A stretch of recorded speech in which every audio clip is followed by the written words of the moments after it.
Good morning, students. Welcome to the class.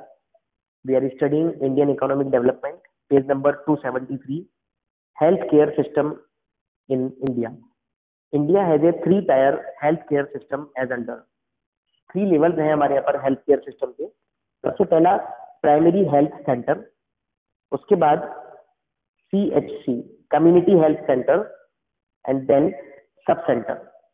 These are small hospitals set up mostly in small towns and rural areas and managed by the single doctor and auxiliary nursing midwife. It is ANM. आप लोगों ने नाम सुना होगा. जो small hospitals चलते हैं आपके अराउंड, जिसको आप डिस्पेंसरी के नाम से जानते हैं, जिसको आप प्राइमरी हेल्थ सेंटर के नाम से जानते हैं, जो कि छोटे छोटे गाँव में भी आजकल खुल गए हैं, community health centre, sub centre. These are the tier 1, these are level 1 hospital. ये स्मॉल होते हैं नंबर में, साइज में स्मॉल होते हैं, और इसमें एक डॉक्टर होता है और ऑक्सिलरी नर्सिंग मिडवाइफ यानी कि ANM होती है. These centers focus on educating people on issues relating to healthcare and provide immunization facilities against infectious diseases. In sectors के अंदर लोगों को हेल्थ केयर इश्यूज के बारे में जानकारी दी जाती है और इम्यूनाइजेशन यानी कि जो उनका टीकाकरण होता है, जो उनको अपन वैक्सीनेशन होता है, वो सब काम वहां पर किया जाता है. Preliminary treatment is offered to patient within the manageable limit. उनको प्राथमिक उपचार इसके अंदर दिया जाता है.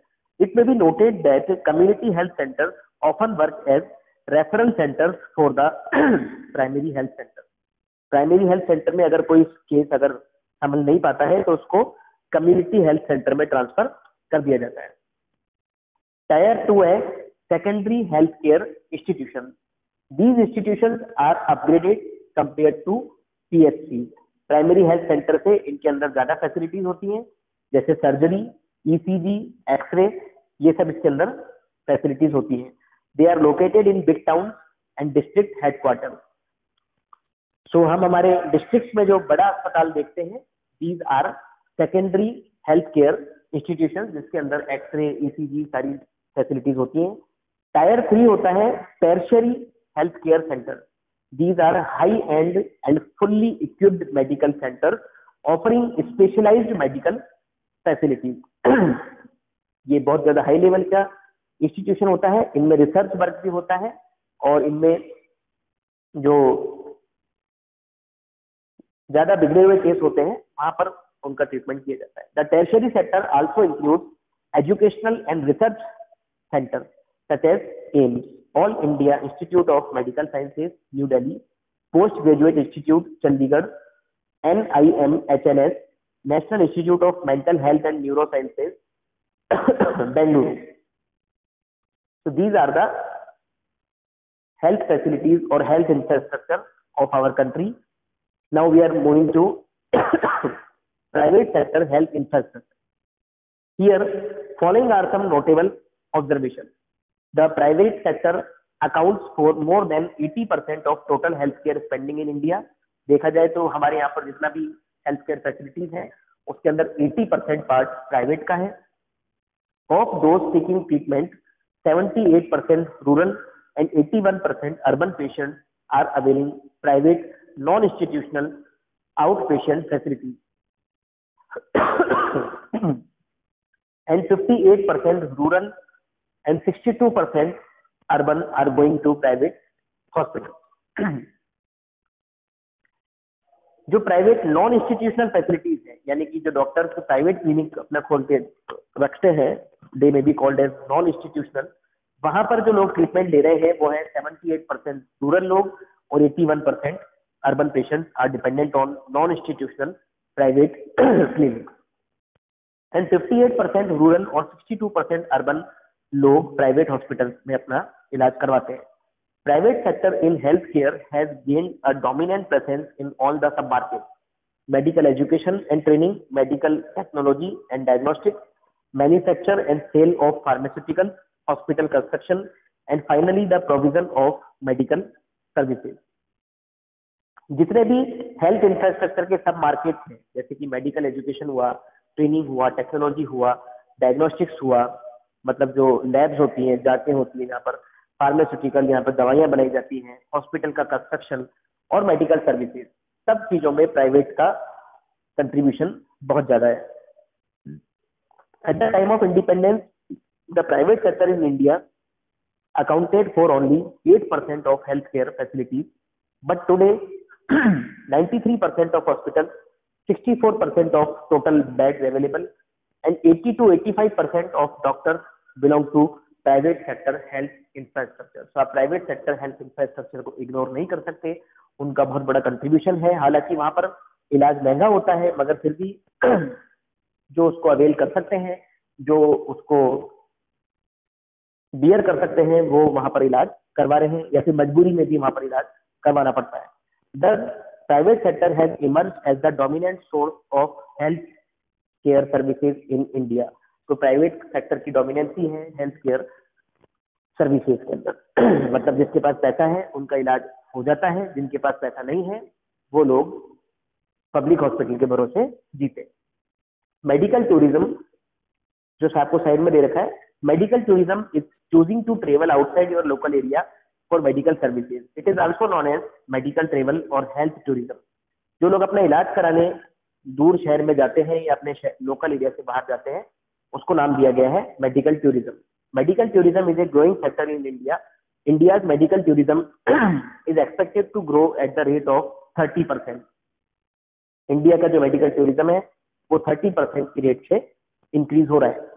Medical tourism is attractive for the patients from developed countries due to cost advantage and for the patients from poor countries due to better quality. Developed countries के patients under developed countries में अपना इलाज कराते हैं कम cost के कारण, और poor countries के people developed countries में अपना इलाज करवाते हैं better quality के लिए। Cost of major surgeries in India is just 10% of that in developed countries. इसलिए medical tourism बढ़ रहा है, क्योंकि इंडिया में जो सर्जरीज वगैरह होती हैं वो डेवलप्ड कंट्रीज के कंपैरिजन में 10% में ही हो जाती है। मतलब 10% उनकी कॉस्ट का 10% यहाँ पर चार्ज किया जाता है। नेक्स्ट पॉइंट है global burden of disease. Global burden of disease is an indicator used to assess the number of premature death due to a particular disease and duration of disability of the person suffering from that disease. We can be proud of habitating 1/7 of the world population, but we also have the dubious distinction of carrying 20% of global burden of disease. मतलब पूरी दुनिया का 20% जो बीमार पड़ता है वो आदमी इंडिया का पड़ता है। प्रीमेच्योर डेथ भी यहाँ पर ज्यादा होती है और डिसेबिलिटी भी ज्यादा लंबे समय तक लोगों को झेलनी पड़ती है because of may be of lack of infrastructure or their poor hygiene. Health as an emerging challenge. Consistent efforts since independence have produced good results in the area of health, a key component of social infrastructure. As already noted, it is significant that death rate has substantially reduced, birth rate has significantly declined, infant mortality rate has came down, expectancy of life has risen, epidemic deaths have substantially reduced, yet healthcare in India continues to be a challenge. फिर भी India के अंदर health care अभी भी एक challenging situation है because environment change होता रहता है, नए नए तरह की बीमारियां आती रहती हैं और हम उनका मुकाबला करने के लिए तैयार नहीं है। हमारा इंफ्रास्ट्रक्चर अच्छा नहीं है। Following observation highlight how health care is an emerging challenge. Unequal distribution of health care services. हमारे यहाँ पर रूरल और अर्बन के बीच में हेल्थ केयर बराबर नहीं है। रूरल एरियाज के अंदर हेल्थ केयर बिल्कुल खराब है, उनको शहरों में आके अपना इलाज करवाना पड़ता है। Communicable diseases like AIDS, HIV, and SARS are raising their ugly heads and are posing a serious threat to the society. Communicable diseases बढ़ती जा रही हैं जिनका अभी तक कोई इलाज नहीं है। Poor management. There is a substantial mismatch between the number of patients and number of healthcare centers. हमारे यहाँ पर जितने लोग मरीज हैं तब उनके हेल्थ केयर सेंटर्स की यहाँ पर भारी कमी है। Health personnels are grossly inadequate particularly in the rural areas. Rural area में कोई डॉक्टर रहना नहीं चाहता and often the rural folks have to rush to the urban health care centre or be the victims of local quacks that is unauthorized doctors. तो उनको doctors के कमी के कारण शहरों में आना पड़ता है इलाज कराने के लिए, और जानकारी के अभाव में वो अनऑथोराइज डॉक्टर से भी अपना इलाज करवाते हैं, जिससे कि उनको कई नुकसान झेलने पड़ते हैं, उनको हेल्थ की प्रॉब्लम हो जाती है। Privatisation, the government is gradually moving toward privatisation of health care services. The number of private hospital is surging in place of government hospital. Private hospital की संख्या बढ़ती जा रही है, consequently health care is becoming increasingly expensive and beyond the reach of the millions in India. Privatisation के कारण जो इलाज है वो महंगा होता जा रहा है और वो कई लोगों की पहुंच से बाहर है। Poor upkeep and maintenance, upkeep and maintenance of the government health care centres is very poor. Government health care centres के अंदर साफ सफाई मेंटेनेंस की भारी कमी है। The quality difference between private and public hospitals is so huge that the people are often compelled to depend on private treatment even when not affordable। और खराब व्यवस्था के कारण लोगों को मजबूरन प्राइवेट हॉस्पिटल से अपना इलाज करवाना पड़ता है, चाहे से वो उनकी इनकम लेवल से बाहर क्यों ना हो। पुअर सैनिटेशन लेवल, साफ सफाई की व्यवस्था नहीं होना। Sanitation level is extremely poor both in the rural and urban areas in India. Sanitation infrastructure has two functions: to make clean surroundings where we live and work, to arouse awareness of sanitation among the masses and encourage their participation in awareness programs.